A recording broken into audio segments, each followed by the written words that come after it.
ठीक है। Functional dependency basically क्या हुई, जब कोई दूसरी एट्रीब्यूट्स, जब मेरे जैसे रिजल्ट है वो आपका किस पे डिपेंडेंट है, रोल नंबर पे, आपका किस पे डिपेंडेंट है, रोल नंबर पे, ये डिपेंडेंट है, इसलिए हमने इसको बोला फंक्शनल डिपेंडेंट। ठीक है। यहाँ पे एक और चीज आपको देखनी है, फंक्शनल डिपेंडेंसी का मतलब ये नहीं होता कि हम अपना रिजल्ट निकाल ही लेंगे रोल नंबर से। Basically it's an probability. ठीक है। हमेशा जैसे आपको फंक्शनल डिपेंडेंसी के आप डेफिनेशंस देखेंगे हम आगे, तो आपको बोला जाएगा कि आपकी कोई भी एट्रीब्यूट जब किसी दूसरी एट्रीब्यूट पे डिपेंडेंट होती है उसको हम बोलते हैं फंक्शनल डिपेंडेंसी। अब डिपेंडेंट होने का मतलब क्या हुआ कि अगर मुझे अल्फा की वैल्यू पता चल जाए तो मैं बीटा की वैल्यू मुझे पता चल जाएगी। एक स्टेटमेंट तो ये है, और दूसरी स्टेटमेंट है अगर हमें अल्फा की वैल्यू पता चल जाए तो हम बीटा की वैल्यू निकाल सकते हैं। There is a chances, there is probability कि हमको बीटा की वैल्यू मिल भी सकती है, और चांसेस हैं कि हमको बीटा की वैल्यू नहीं भी मिल सकती है। वी आर नॉट अश्योर्ड कि हम बीटा की वैल्यू निकाल ही लेंगे। ठीक है। फंक्शनल डिपेंडेंसी क्या स्टेटमेंट है, इफ अगर आपको अल्फा की वैल्यू, अगर मैं अभी हिंदी में इजी लैंग्वेज में समझाती हूँ फिर अपन इसके टेक्निकल टर्म्स पे जाएंगे, डेफिनेशन पे जाएंगे। ठीक है। आपके पास दो एट्रीब्यूट्स प्रोवाइडेड है, अल्फा एंड बीटा। अगर हम बोले कि बीटा की वैल्यू मुझे स्पेसिफाइड नहीं है, हमें किसकी वैल्यू स्पेसिफाइड है, किसकी वैल्यूज पता है, अल्फा की वैल्यूज पता है। अगर आपको अल्फा की वैल्यू, सारी अल्फा की वैल्यूज पता है, पता चल जाती है, तो आप उसके कॉरस्पॉन्डेंस बीटा की वैल्यू पता लगा सकते हो। ठीक है।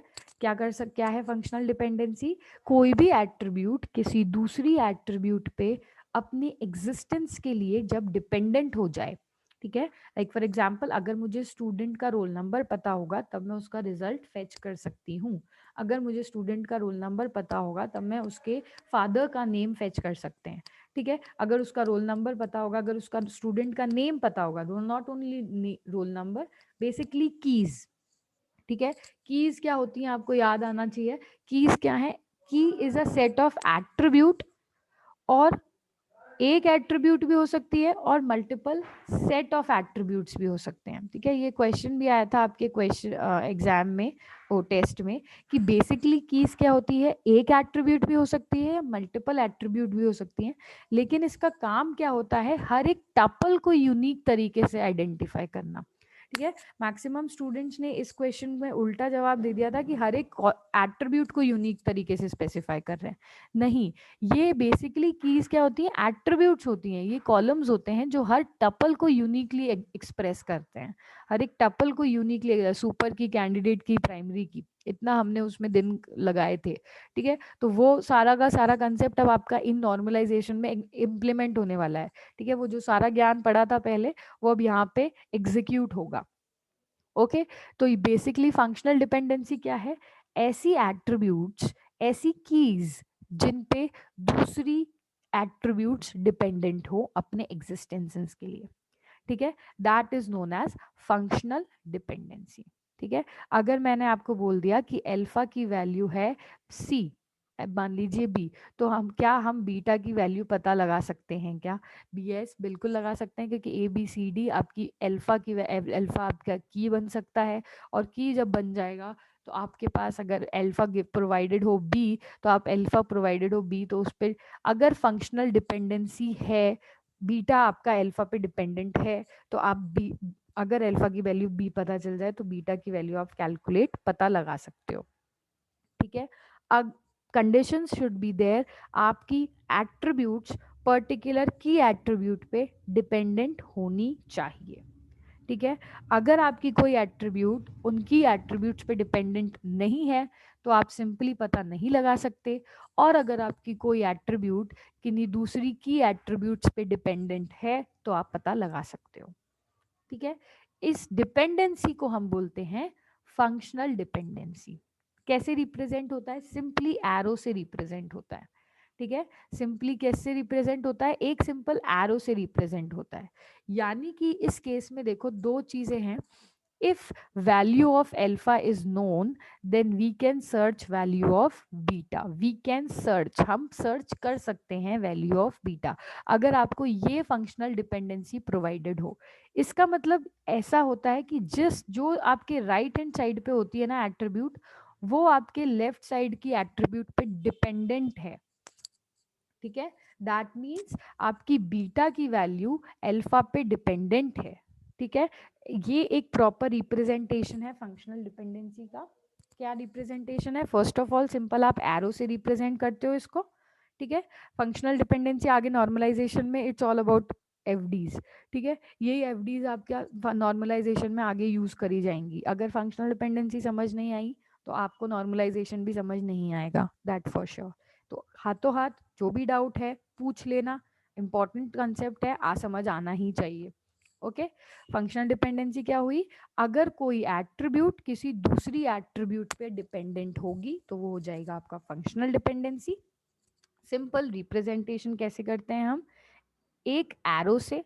एरो के रिप्रेजेंटेशन में हमने देखा, एरो के रिप्रेजेंटेशन में दैट मीन्स कि आपका जो भी वैल्यू है, जो भी एट्रीब्यूट है बीटा एट्रीब्यूट, वो एट्रीब्यूट आपकी अल्फा पे डिपेंडेंट है. ठीक है, बीटा एट्रीब्यूट अल्फा पे डिपेंडेंट है, दैट मीन्स RHS साइट को हम बोलते हैं डिपेंडेंट वेरिएबल, और जिस पे वो डिपेंडेंट होती है उसको हम बोलते हैं डिटर्मिनेंट वेरिएबल. ठीक है, दो आपके पास वेरिएबल्स हैं, dependent and determinant. Functional dependency क्या होती है? अगर किसी एक एट्रीब्यूट को, यस गौरव एक सेकंड में आपका डाउट लेती हूँ, अगर किसी एक एट्रीब्यूट की वैल्यू हम दूसरी एट्रीब्यूट से फाइंड कर सकते हैं तो वो होती है आपकी फंक्शनल डिपेंडेंसी. ठीक है, यस गौरव. तो मैम यहाँ पे रोल नंबर बीटा हुआ ना? हाँ, रोल नंबर बीटा नहीं हुआ बेटा, रोल नंबर तो अल्फा हुआ, बीटा हो गया रिजल्ट. दैट मीन्स रिजल्ट जो है वो बीट अल्फा पे डिपेंडेंट है. जो आपकी राइट हैंड साइड पे जो वैल्यू होती है ना वो डिपेंडेंट होती है. ठीक है, तो अगर आपको इसको लिखना है, तो अगर आपको रिजल्ट और रोल नंबर वाला लिखना है तो रोल नंबर एट्रीब्यूट पे आपका डिपेंडेंट है रिजल्ट, तो हम कुछ ऐसे लिखेंगे इसको. ठीक है, लेफ्ट हैंड साइड पे जो होता है वो होता है डिटर्मिनेंट, जिस पे डिपेंडेंट होती हैं दूसरी वैल्यूज, और रिजल्ट जो है ये डिपेंडेंट वैल्यू है, इसका खुद का तो एग्जिस्टेंस है नहीं. रिजल्ट तो किस पे डिपेंडेंट है? रोल नंबर पे. तो इसलिए राइट हैंड साइड वाली एट्रीब्यूट वेरिएबल को हम बोलते हैं डिपेंडेंट. ठीक है, जो सिंपल फंक्शनल डिपेंडेंसी इस एरो से रिप्रेजेंट करी जाएगी. इस एरो का मतलब क्या हुआ? दैट मीन्स फंक्शनल डिपेंडेंसी हो रही है. फाइन. इस एरो में अगर आपने राइट हैंड साइड पे डिपेंडेंट, ये पूरा स्टोरी बदल जाएगा अगर आपने रिजल्ट को यहाँ पे लिख दिया तो. ठीक है, रिजल्ट हमने यहाँ पे लिख के अगर इसको रोल नंबर को इस साइड लिख दिया, दैट मीन्स अब रोल नंबर रिजल्ट पे डिपेंडेंट है.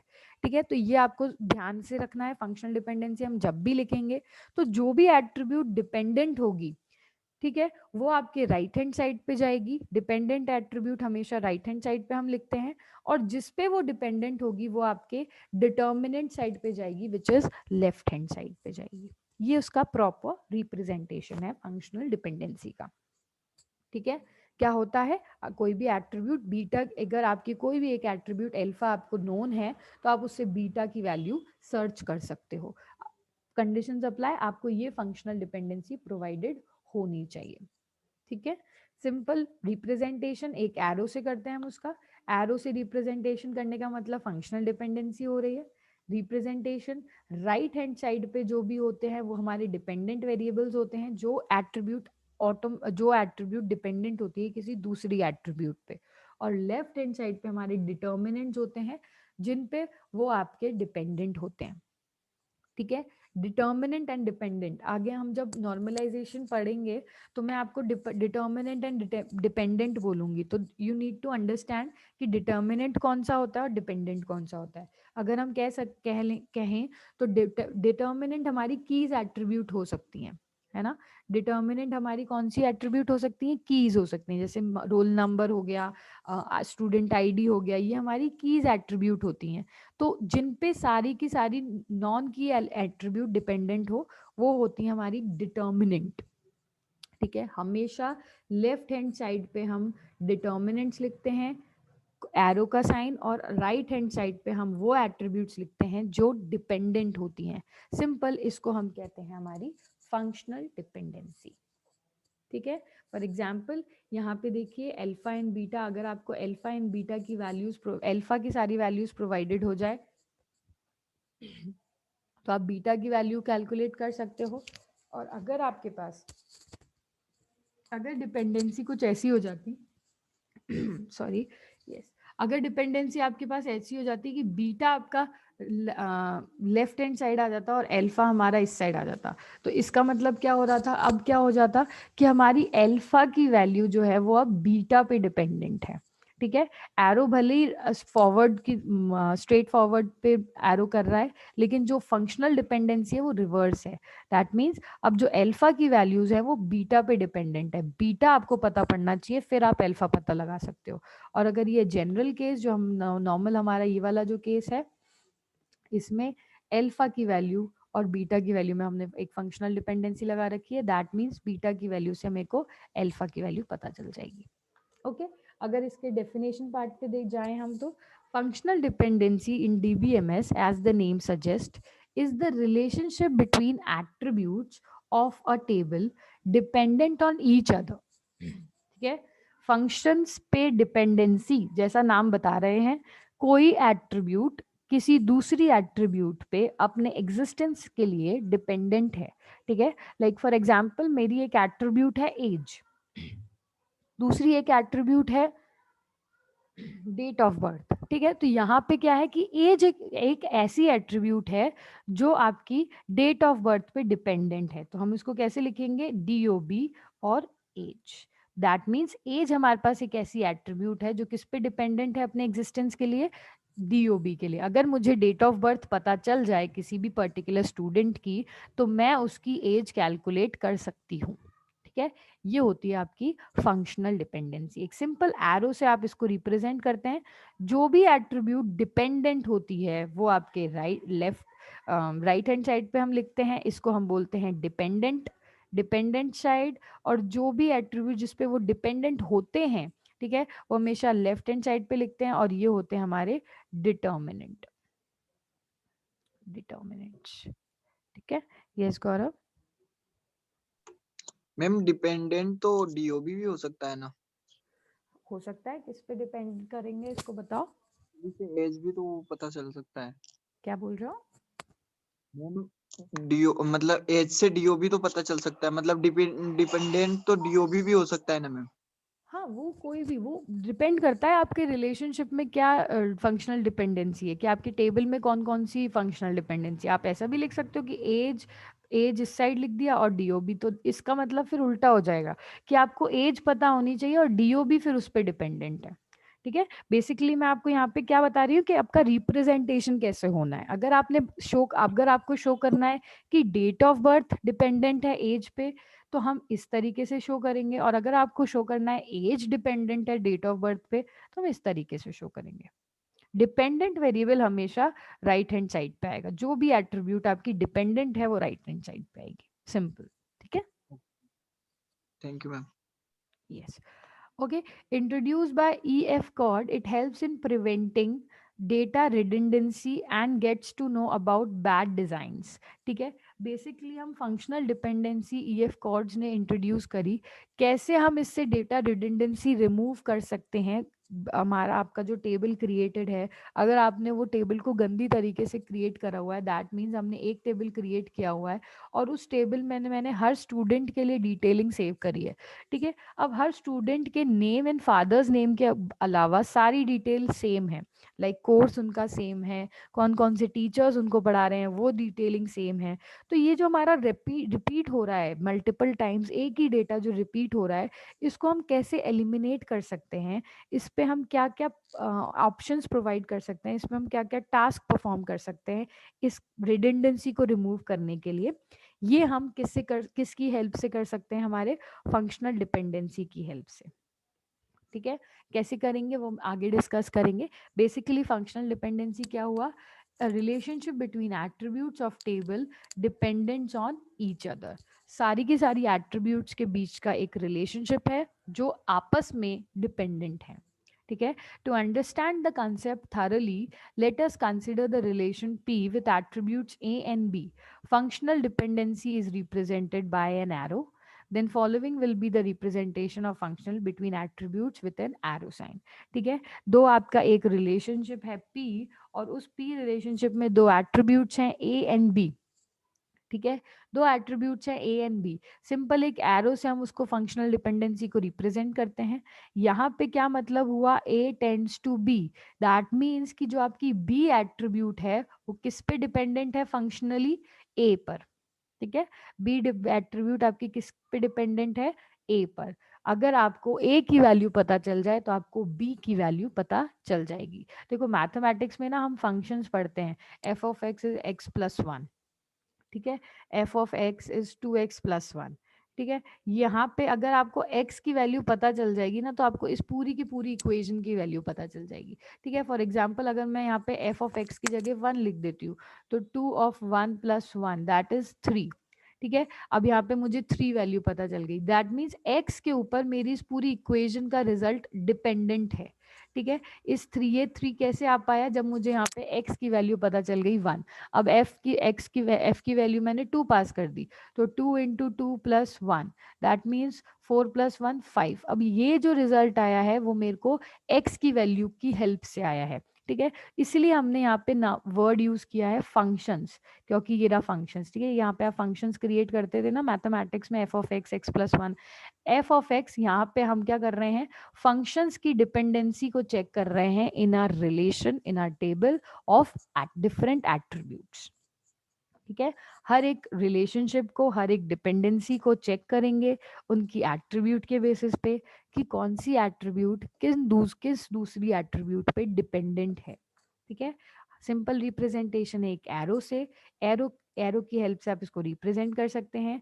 राइट हैंड साइड पे वो वाली एट्रीब्यूट्स लिखते हैं जो डिपेंडेंट होती हैं, लेफ्ट हैंड साइड पे वो वाली एट्रीब्यूट्स लिखते हैं जो डिटर्मिनेंट्स होती हैं, जिन पर आपकी वो एट्रीब्यूट्स डिपेंडेंट होंगी। अगर आपको ए की वैल्यू पता चल जाए तो आप बी की वैल्यू कैलकुलेट कर सकते हो।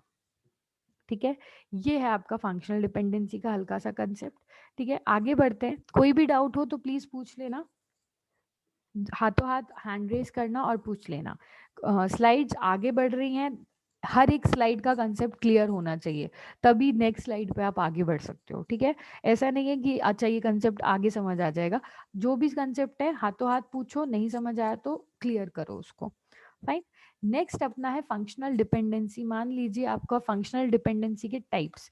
ठीक है, आपकी फंक्शनल डिपेंडेंसी है F of X alpha tends to beta.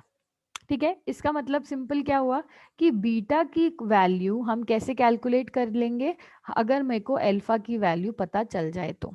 ठीक है, अगर मैं आपको बता दूं कि रोल नंबर इज प्रोवाइडेड 101, तो हम पता लगा लेंगे कि 101 रोल नंबर का नेम क्या है।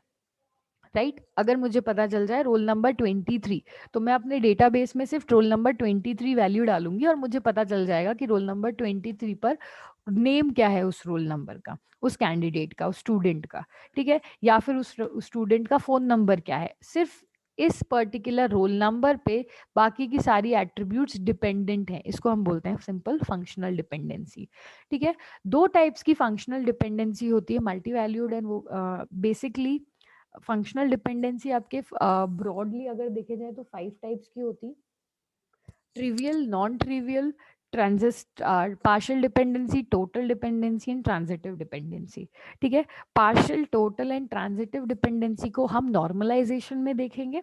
यहाँ पे हम दो टाइप्स की डिपेंडेंसी, जो ब्रॉड इसका डिस्ट्रीब्यूशन किया है हमने फंक्शनल डिपेंडेंसी का, वो हमने ब्रॉड डिस्ट्रीब्यूशन किया into two parts, which is trivial function dependency and non trivial function dependency.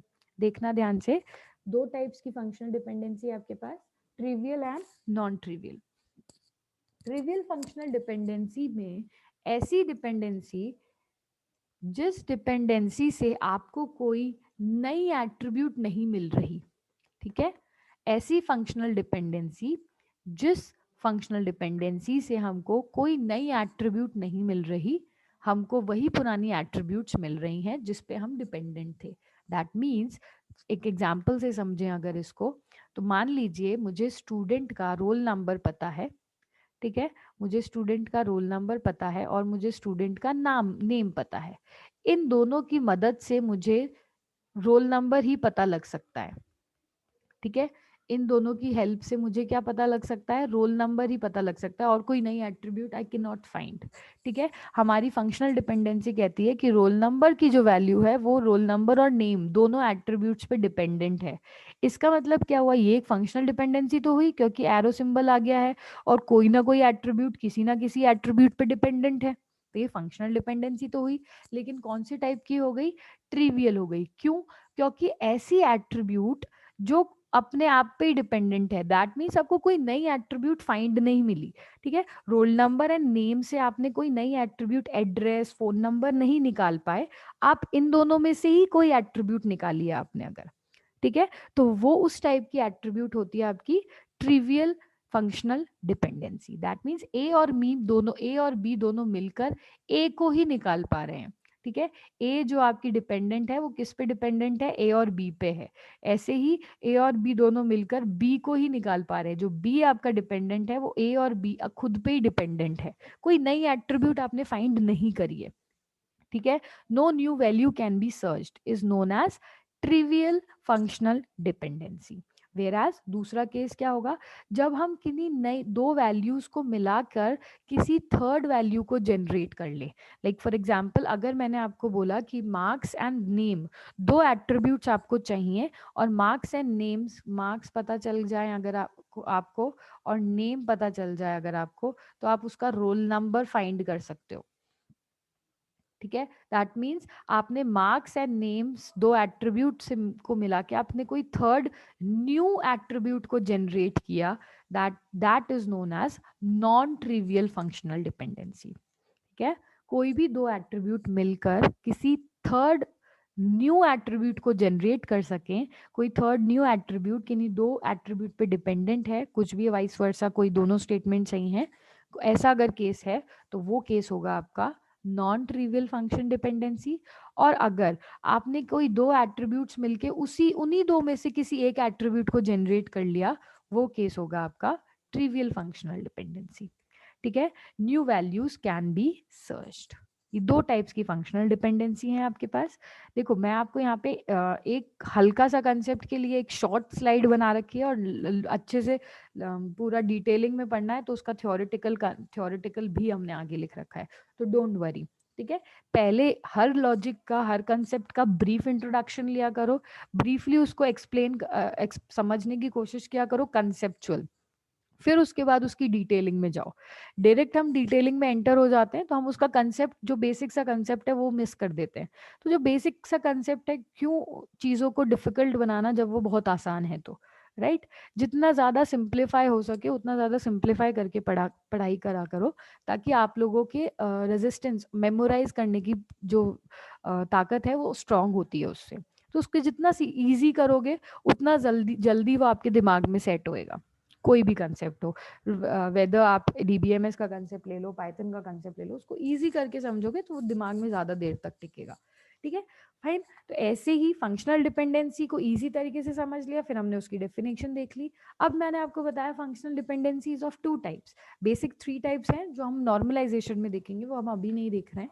अभी हम उसका ट्रिवियल एंड नॉन ट्रिवियल दो टाइप्स देख रहे हैं। क्या है दो टाइप्स आपके, ट्रिवियल एंड नॉन ट्रिवियल?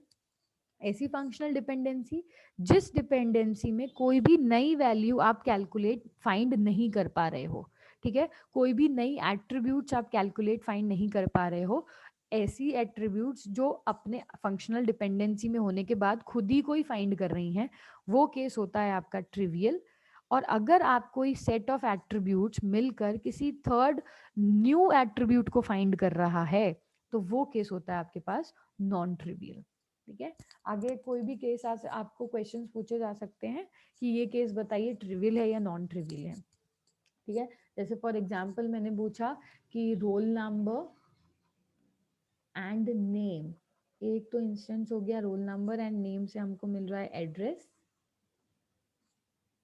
एक इंस्टेंस हो गया roll number and name and address से हमको मिल रहा है एड्रेस। ठीक है, इन दोनों केस में फर्स्ट केस ये है, सेकंड केस ये है। इस पे क्वेश्चंस आ सकते हैं कि ट्रिवियल कौन सा है, नॉन ट्रिवियल कौन सा है। तो इतना इजी तरीके से हमने अब इसको समझ लिया। आई डोंट थिंक आप देखते ही बोल सब बता सकते हो कि कौन सा ट्रिवियल है कौन सा नॉन ट्रिवियल है। ठीक है, रोल नंबर एंड नेम से आपको थर्ड एट्रीब्यूट मिल रही है address, which is your new attribute. ठीक है, अगर दो एट्रीब्यूट मिलके कोई नई एट्रीब्यूट फाइंड करें, कौन सा केस हो गया ये आपका नॉन ट्रिवियल। यहाँ पे रोल नंबर नेम एड्रेस तीन एट्रीब्यूट मिलके एड्रेस ही कैलकुलेट कर रही है, एड्रेस ही डिपेंडेंट है उन पे। ठीक है, तीनों मिलकर एक नई एट्रीब्यूट फाइंड कर पा रही है विच इज एड्रेस। एड्रेस कोई नई एट्रीब्यूट नहीं है, वो वही एट्रीब्यूट है जो आपके डिटर्मिनेंट साइड पे ऑलरेडी मेंशन्ड है। ठीक है, वो केस हो गया आपका simple trivial case, trivial functional dependency. Correct, आगे बढ़े, इसका डेफिनेशन देख लेते हैं। ट्रिवियल फंक्शनल डिपेंडेंसी क्या होती है? ट्रिवियल फंक्शनल डिपेंडेंसी हमने समझ तो ली है, एक प्रॉपर इसका अगर डेफिनेशन पार्ट में इसको फ्रेम करें तो कैसे हो सकता है? It occurs when B is a subset of A. ठीक है, आपने जो भी पर्टिकुलर डिटर्मिनेंट साइड पे दी है और अगर आपने कोई भी पर्टिकुलर डिपेंडेंट साइड पे दिया है वो उसी का सबसेट है, तो वो केस हो गया आपके पास ट्रिवियल। ठीक है, कोई भी फंक्शनल डिपेंडेंसी यहाँ पे देखो लिखा है बस अगर अंडरस्टैंडिंग के पर्पज से। ठीक है, आपने कोई भी फंक्शनल डिपेंडेंसी क्रिएट करी है, डिपेंडेंट साइड पे जो भी एट्रीब्यूट्स हैं वो डिटर्मिनेंट साइड का सबसेट नहीं होना चाहिए। ठीक है, अगर उसका सबसेट है वो अगर, तो वो हो जाएगा आपका ट्रिवियल केस, और अगर सबसेट नहीं है वो हो जाएगा आपका नॉन ट्रिवियल केस। एग्जाम्पल देख लेते हैं कि अगर आपके पास एक टेबल है डिपार्टमेंट, उसमें आपके पास दो एट्रीब्यूट्स हैं, department and department name. We have a department table with two attributes, department ID and department name. Department ID is department ID, dept ID से हमने इसको रिप्रेजेंट किया है, and department name is department name, dept name से हमने इसको represent किया है, सिंपल। ठीक है, the following is a trivial functional dependency since dept ID is a subset of dept ID and dept name. इसमें हमने क्या किया, ये फंक्शनल डिपेंडेंसी आपको बतानी है कि ट्राइवल है या नॉन ट्राइवल है।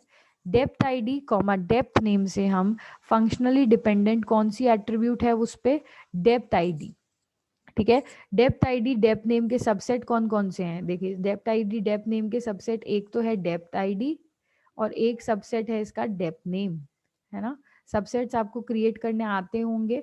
सबसेट बेसिकली एक जो सुपर सेट होता है उसका हम सबसेट क्रिएट कर सकते हैं कि कितने उसके सबसेट्स बन सकते हैं, सेट्स में हमने पढ़े थे। ठीक है, तो एक भी सबसेट डिपेंडेंट नहीं होना चाहिए। जैसे B is a subset of A, तो आपका सबसेट है डेप्थ आईडी और ये डेप्थ आईडी है। ठीक है, तो अगर डेप्थ आईडी अपने आप पे ही एक पूरी प्रॉपर इसके सुपर सेट पे डिपेंडेंट है तो ये केस हो जाएगा हमारा ट्रिवियल फंक्शनल डिपेंडेंसी, अगर हम इसको डेफिनेशन में फ्रेम करें तो।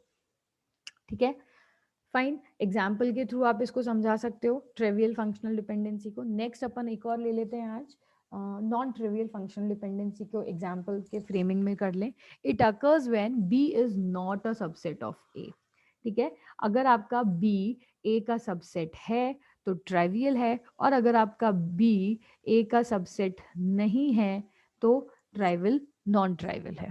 ठीक है, अगर बी आपका ए का पार्ट नहीं, सबसेट का पार्ट समझ लो, अगर बी आपका ए का पार्ट नहीं है तो नॉन ट्राइवल, और अगर बी आपका ए का पार्ट है तो ट्राइवल। अल्फा बीटा ले लो या ए एंड बी ले लो, कुछ भी ले सकते हो, बस समझ आना चाहिए, मेन काम वो है। एग्जाम्पल, डेप्थ आईडी से आपको क्या मिल रहा है, डेप्थ नेम।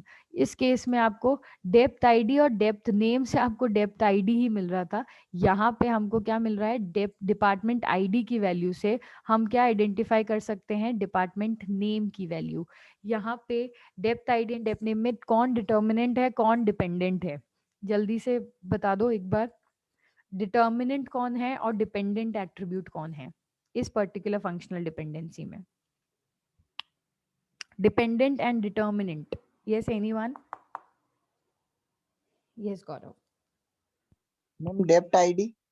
डेप्ट आईडी क्या है बेटा? मैम डेप्ट आईडी डिटरमिनेंट है और ये डेप्ट और डेप्ट नेम क्या है? वो डिपेंडेंट है। वेरी गुड, ठीक है। तो डेप्ट आईडी तो आपका डिटर्मिनेंट हो गया और डेप्ट नेम आपका हो गया डिपेंडेंट वेरिएबल, ठीक है। इस केस में डेप्ट आईडी से हम डेप्ट नेम नई एट्रीब्यूट कैलकुलेट कर सकते हैं। बी जो है आपका ए का पार्ट नहीं है, इसलिए हमारा ये केस हो गया non trivial functional dependency. Okay, yes. किसी को कोई डाउट है तो पूछो। अब यहाँ तक अभी तक फंक्शनल डिपेंडेंसी जो भी हमने पढ़ा। मैम पर ये नॉन ट्रिवियल में हम डिटर्मिनेंट और डिपेंडेंट हम कैसे हुआ, क्योंकि हम बी तो उसका सबसेट है ही नहीं ए का, तो फिर वो डिटरमाइन कैसे होगा मतलब? देखो, फंक्शनल डिपेंडेंसी में ये तो टाइप्स हैं, trivial and non trivial. Functional dependency का मतलब क्या हुआ? फंक्शनल डिपेंडेंसी का यही मतलब हुआ कि कोई भी अल्फा और बीटा, ठीक है, यस मैम। ठीक है, अल्फा और बीटा। बीटा हमेशा डिपेंडेंट कहलाया जाता है, नाम है बेसिकली बेटा ये, ठीक है। जैसे कोई भी रिस्पेक्टिव स्टूडेंट का कोई नेम होता है ना, ऐसे ही बीटा का नेम है डिपेंडेंट और अल्फा का नेम है डिटर्मिनेंट, नाम है ये उसका, ठीक है। अब हमको फाइंड करना है कि डिपेंडेंट जो है वो डिटर्मिनेंट का पार्ट अगर है, सुनना ध्यान से, डिपेंडेंट जो है वो अगर डिटर्मिनेंट का पार्ट है तो वो ट्रिवियल केस हो जाएगा। डिपेंडेंट जो है वो डिटर्मिनेंट का पार्ट नहीं है तो नॉन ट्रिवियल केस हो जाएगा, ठीक है। ये फंक्शनल डिपेंडेंसी, नॉर्मल एक फंक्शनल डिपेंडेंसी उसका टाइप है बेसिकली, कि आपका जो बीटा के जो साइड में डिपेंडेंट वेरिएबल, जो भी बीटा में जो भी एट्रीब्यूट्स हैं, वो अगर डिटर्मिनेंट का पार्ट नहीं होनी चाहिए। अगर डिटर्मिनेंट का पार्ट नहीं है तो वो नॉन ट्रिवियल केस रहेगा, नॉट अ सबसेट। और अगर डिपेंडेंट आपके डिटर्मिनेंट का पार्ट है, लाइक इन दिस केस आपका डिपार्टमेंट जो यहाँ पे डिपेंडेंट था, ये डिटर्मिनेंट का पार्ट है हमारे पास, तो ये केस हो जाएगा आपके पास ट्रिवियल। Okay, yes. और किसी को कुछ पूछना है?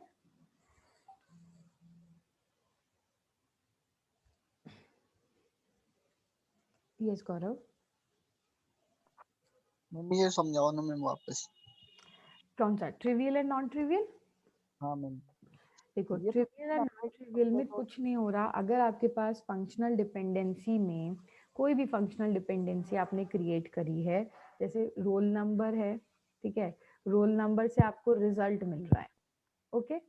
रिजल्ट जो है ये आपका क्या हो गया? डिपेंडेंट, क्योंकि राइट हैंड साइड पे है। यहाँ तक क्लियर है, फंक्शनल डिपेंडेंसी है ये है। और रोल नंबर क्या हो गया? डिटर्मिनेंट हो गया, ठीक है। ये आपका लेफ्ट हैंड साइड है इसलिए डिटर्मिनेंट हो गया। अब यहाँ पे दो टाइप्स की फंक्शनल डिपेंडेंसी होती है। अगर आपके पास डिपेंडेंट वेरिएबल कोई नई एट्रीब्यूट है जो डिटर्मिनेंट का पार्ट नहीं है, वो केस हो गया ट्रिवियल। और अगर आपके पास, सॉरी, हाँ, वो केस हो, अगर आपके पास कोई नई एट्रीब्यूट है तो वो केस हो गया नॉन ट्रिवियल। और अगर आपके पास वही एट्रीब्यूट है तो वो केस हो गया ट्रिवियल। दैट मीन्स जो रिजल्ट है, अभी देखो, रिजल्ट क्या रोल नंबर का पार्ट है क्या? नहीं, क्योंकि रिजल्ट भी अलग एट्रीब्यूट है और रोल नंबर भी अलग एट्रीब्यूट है। तो ये केस क्या हो गया? नॉन ट्रिवियल हो गया। क्यों? क्योंकि हमारा रिजल्ट अलग एट्रीब्यूट है और रोल नंबर भी एक अलग एट्रीब्यूट है। अब अगर मैं यहाँ पे कर देती कि रोल नंबर कॉमा रिजल्ट से हमको क्या मिल रहा है? रिजल्ट ही वापस मिल रहा है। इस केस में ये है आपका पास डिपेंडेंट, है ना, क्योंकि फंक्शनल डिपेंडेंसी में राइट हैंड साइड पे हमेशा डिपेंडेंट होता है। और ये है आपके पास डिटर्मिनेंट, ठीक है। इस केस में देखिए, इस केस में यहाँ पे रोल नंबर और रिजल्ट से हमको रिजल्ट मिल रहा है। तो जो डिपेंडेंट है वो डिटर्मिनेंट का पार्ट नहीं होना चाहिए। अगर पार्ट होगा तो वो ट्रिवियल केस होगा। डिपेंडेंट रिजल्ट है और वो डिटर्मिनेंट का पार्ट है। रिजल्ट ये रहा, देखो, रोल नंबर रिजल्ट मिलके रिजल्ट ही फाइंड कर रहे हैं। डिपेंडेंट डिटर्मिनेंट का पार्ट है, तो ये केस हो जाता है आपका ट्रिवियल केस। और अगर पार्ट नहीं है तो ये केस हो जाता है आपका non trivial case. Simple simple, ये देखो, इसको आसान, इसलिए मैंने इजी लैंग्वेज में आपको सबसे पहले इजी में समझाया था। सिंपल ये देखो कि कोई एट्रीब्यूट नई जनरेट हो रही है या नहीं जनरेट हो रही है। अगर कोई एट्रीब्यूट नई जनरेट हो रही है तो सिंपल, अगर कोई एट्रीब्यूट नई जनरेट हो रही है तो वो नॉन ट्रिवियल है। अगर एट्रीब्यूट नई जनरेट नहीं हो रही तो वो ट्रिवियल है। यहाँ से हल्का सा कंसेप्ट इसका ये लेके चलो इजी में। ठीक है। ए और बी, जैसे मैंने दो बोला, रोल नंबर और नेम से मुझे नेम ही पता चल रहा है, तो वो तो केस हो गया मेरा ट्रिवियल का। और रोल नंबर और नेम से मुझे उस पर्टिकुलर स्टूडेंट का फादर का नेम पता चल रहा है, वो केस हो गया नॉन ट्रिवियल का। कोई दो एट्रीब्यूट मिलके कोई नई एट्रीब्यूट को फाइंड कर रही है तो नॉन ट्रिवियल, और कोई दो एट्रीब्यूट उन्हीं एट्रीब्यूट में से किसी एक को फाइंड कर रही है तो ट्रिवियल। बस सिंपल। ठीक है। यस गौरव, समझ आया अब? गौरव कहाँ गया? पता नहीं। चलो, और किसी को कुछ पूछना है? चलिए ठीक है, एक बार मैं ये वाली प्रेजेंटेशन फिर आपको